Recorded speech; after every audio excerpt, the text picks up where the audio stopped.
Hey guys, welcome back to our channel. I'm out this morning feeding everybody. It's starting to spit snow a little bit. I'm not sure that it's cold enough for it to stick, but here we are. But just giving everybody a little bit of food, letting the ducks stretch their legs. Snowball's doing her thing, and Lily's here with me. So I wanted to give you an update about Poppy the duck. So many of you send comments and messages asking how she's doing, and so I just wanted to give you an update.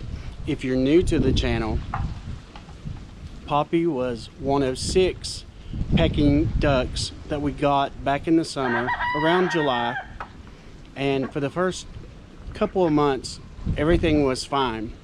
They were happy and they were adjusting very well, and then one day Poppy began to limp. A few days later she was completely lame. Now there are several things that can happen with ducks that would cause this. The first thing is, it's very common for ducks to have a niacin deficiency. And when they are deficient in niacin, it will cause them to go lame. So immediately we started giving her a supplement, and we didn't see any results from that. We checked her daily for bumblefoot, which is also a very common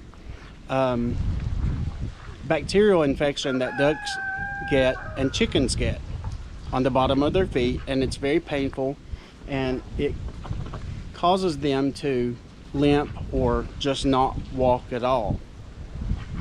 But she showed no signs of bumblefoot.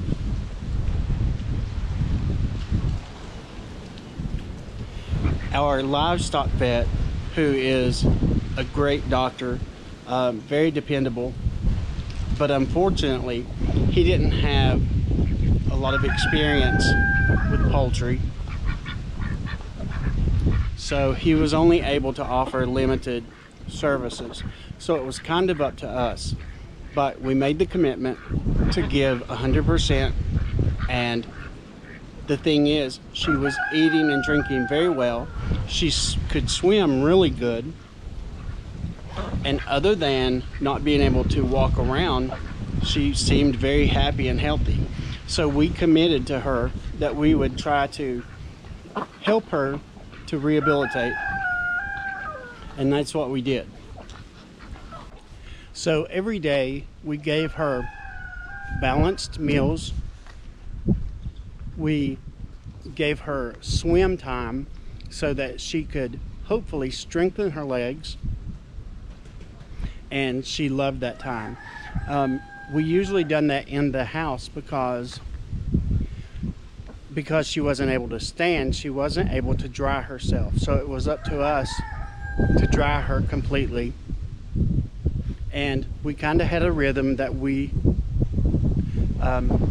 fell into, and we done the same things every day.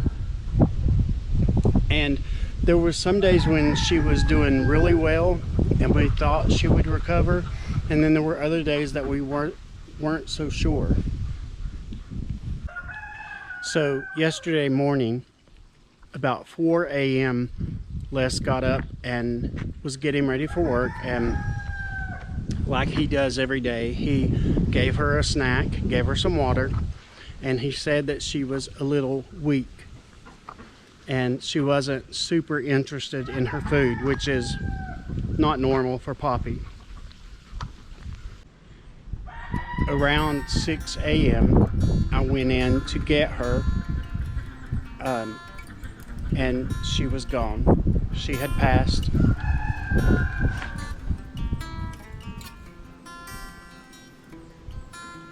Now, I know what a lot of people would say. It's just a duck. There are thousands upon thousands of ducks hatched every single day.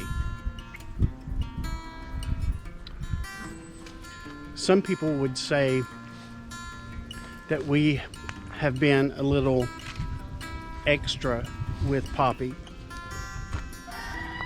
that she was just a duck. But the thing is, maybe we was.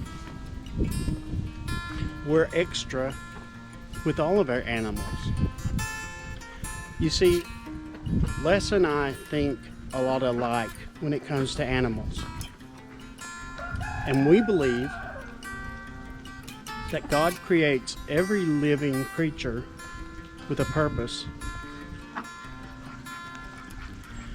And I'm not sure what Poppy's purpose was, but I feel like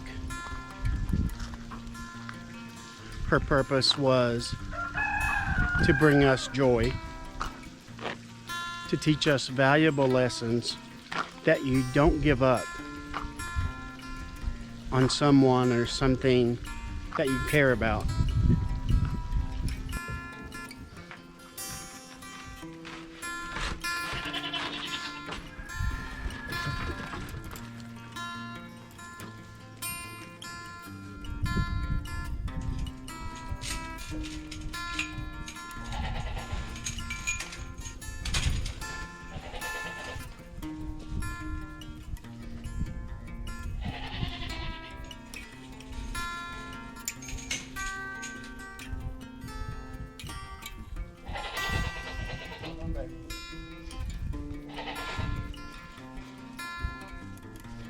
You know, at the end of the day, Poppy had a good life. She was well taken care of, and she was loved by Les, by me, and by Lily and the other animals. And so that's what I am going to remember. So anyway, as I said earlier, so many of you have sent text and messages through this whole ordeal and asked about Poppy. I know a lot of you kind of felt like you sort of knew her because we talked about her so much and you saw pictures and video. So yeah, that's what happened. She seemed to be at peace, and you know, I would be lying if I said it didn't hurt, because it does. We committed to her getting better, and unfortunately that just wasn't going to be the case. But at the end of the day, she had a good life. She was well taken care of. She was very loved, and she knew that. She felt safe, and I think she was happy. So that's what we remember. She wasn't the first sick animal that we've taken care of. She won't be the last, and she won't be the last that dies. But we'll keep doing what we do because that's who we are. Our animals are our friends and our family, and we owe them a certain amount of loyalty, and we will continue to do that.